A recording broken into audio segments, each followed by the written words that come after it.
Hi everybody, this is Craig Tanner for The Mindful Eye and the photo of the week on the Daily Critique. This week's photo of the week was created by Norman, who's an intermediate photographer from California. Norman shot this image with a Nikon D700, effective focal length of 16 millimeters, and exposure trio of ISO 200, f/18, and 1/60th of a second. Interesting backstory here. Norman says this was the first outing with a new 16 to 35 zoom.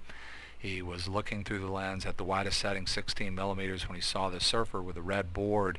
Felt like the subject matter of the surfer wouldn't carry the whole shot, and then right after that something startled dozens of gulls that were just out of the frame, and as they took off, Norman says he was able to get off a series of shots because fortunately he had his Nikon in burst mode, and this was the best of the bunch. He says this is one of the things that he really likes here, is how 60th of a second has implied some motion and accentuated the feeling of the flight of the birds, and I love that about the image too.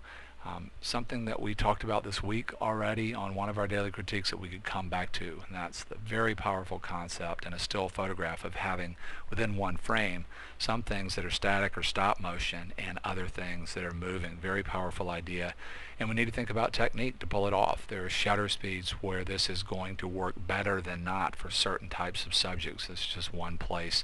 Get in charge of your technique so that your technique as a photographer, basic choices like shutter speed, can support the vision that you have for your shots.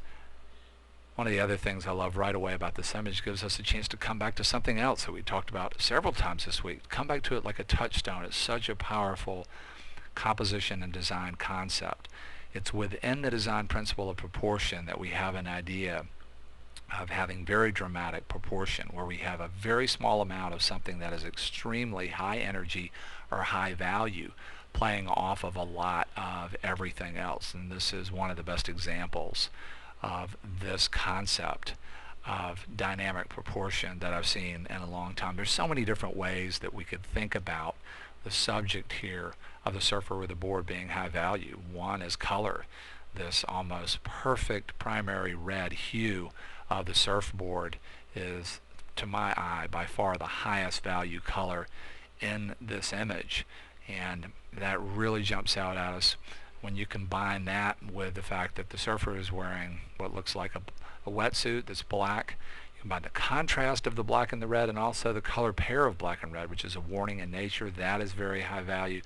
If you just take the subject and the archetype of a human being, and particularly when we only have one person in a frame that has all this information, that's extremely high value. There's another way this little area of the frame is extremely high value, and is contrasting conceptually, but I want to talk more about that in just a minute. It's easy to establish this is extremely high value if we want to talk about design principles, and then to have this tiny little area of the image playing off of everything else. Extremely powerful here. I've already mentioned a little bit about color, but this image is a truly fascinating image from a color standpoint. Another favorite thing about this image is the incredible color theory that's playing out in the image. On the y-axis, we talk about these cyans and blues relative to all of these different variations of tan in the lower part of the image. We have an amazing series of perfect color complements. We sort of know about cyan and tan being a color complementary pair. What's really fascinating is if you open this image up in Photoshop in version CS4 and CS5, you go to extensions and then go to cooler. Gives you access to an incredible multi-dimensional color wheel there, HSV color wheel, that's hue, saturation, and value. What's incredible is if you sample these different versions of cyan and blue and then use complementary as the color rule, you will find that these hues, these color ideas down in here, these tans moving into places that are closer to broken red, perfect color complements, not just from a hue standpoint, but also from a saturation and value standpoint. So incredible complement of color moving on the y-axis, and then unbelievably on the x-axis of this image. The dominant colors on the x-axis, the primary red here, more of a broken sort of lower value, darker red. As you move out into the water over here, you have green, which would be close complement, if we were using cooler again to look at color complements, to these powerful color ideas. Incredible complementary color moving in a powerful way on both the x-axis of the image and the y-axis of the image. That not only makes color incredibly vibrant and dynamic, it also makes color balanced in a really beautiful, unifying, sort of circular moving type of way in this image, and that's very powerful. The other thing that I wanted to talk about when it comes to high value relative to the subject, to me, is one of the more amazing things about the image, and that is the conceptual contrast of high energy and movement and motion versus the idea of stasis and centered and contemplative. And I just love that about the image. And right away you get a sense of all this actual motion of the birds, and the shutter speed is accentuating that. Then when we look at most of the other shapes, the way space is playing out, the qualities of line, there's an enormous amount of high energy movement, and a lot of it comes into the middle here. One of the things I love as far as implied movement is how this one opening in the pattern of the birds is filled with this real strong implication of an arrow that points down again to the main subject. All of this movement and almost all the subjects. And then when you get to the main subject, there's a sense of just the bullseye. The person is literally centered, if we want to talk about movement, on the x-axis in the frame. And then the centering effect of the board right in the middle of the person cannot be discounted at all here.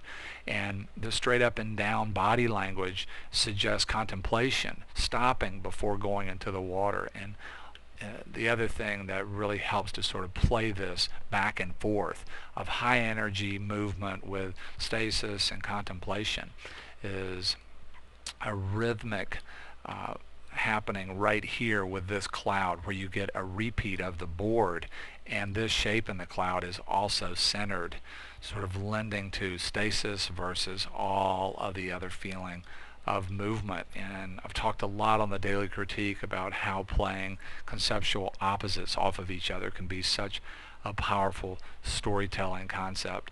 There's some little touches of color back here in the buildings that bring in some other color ideas. They're really beautiful and dynamic. Just a stunning image from a color standpoint, and just a very powerful image from a storytelling standpoint. So many things to enjoy about this image. One of the last things I wanted to say, something I talked about quite a bit this week. So this image in a lot of ways has been a touchstone image. This is great to come back to things that we've referenced earlier in the week, and that is the idea of getting in charge of your technique. I mean, this backstory is a classic. Norman sees one thing, there's an opportunity, all of a sudden, serendipitously, the birds take off, and you just have an instant to take advantage of this as a photographer.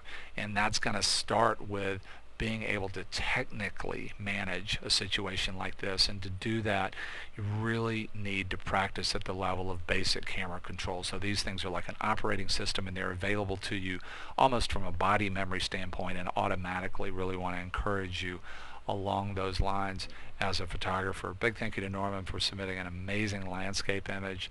Big thank you to you for being here. At the very end here, want to say we would love to have you join us on a 2011 workshop. All the workshops are filling up.